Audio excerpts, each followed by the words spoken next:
If you struggle with shyness or social anxiety, check out our free No BS training course with actual useful advice you can do from home.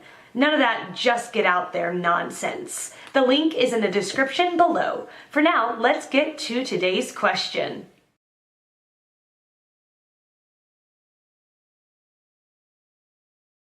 No.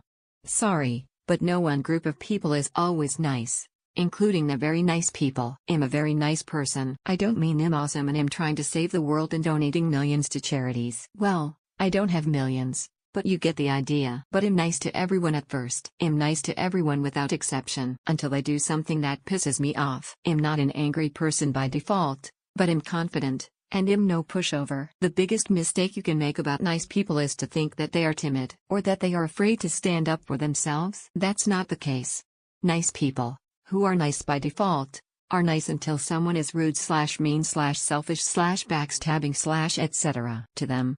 Then we bring out the claws. My point is no one is always nice. And no group of peoples, in this case introverts / extroverts / ambiverts, characteristics are mutually inclusive with being nice. If someone is shy, it just means they are usually not comfortable in big, loud, social environments where they have to be the center of attention or meet and interact with a lot of people. It doesn't mean they are nice. It doesn't mean they are not nice. They usually just hate crowds. But yes, if you are extroverted, you might unfortunately interpret someone's shyness as rudeness or nonchalance. It can be hard to tell sometimes, so you need to keep an open mind until someone makes it obvious whether they are shy or they don't just like you. Hate to be obvious, but the most famous fictional example is Mr. Darcy from Pride and Prejudice. He was shy, so he wanted to get out of it by being rude. But he meant no harm.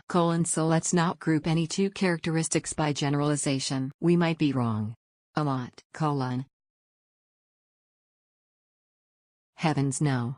Some people who only appear shy are downright unfriendly and antisocial. I can think of 3 right off the top of my head, and one was my own mother. After being widowed in her early 60s, she lived alone in an apartment, so I, foolishly, attempted to encourage her to get out and get to know her neighbors. She'd have none of it, claiming, "They'll only want something." One man out at the pool asked her to dinner. She acted shy and reticent in front of him, so I suggested it would be fun for a change. You'd think I'd learn, wouldn't you? You'd have thought the guy was a serial rapist / murderer, to hear her tell it. A simple "not interested" would have sufficed. Not happening. One of our, fortunately, retired teachers was very quiet and retiring. Ate every lunch from home, alone. Never attended school functions, etc. Everyone thought she was shy. Nope. Just mean as an ever-loving snake and hated everyone, her poor husband included. Never attempt to judge a book by its cover.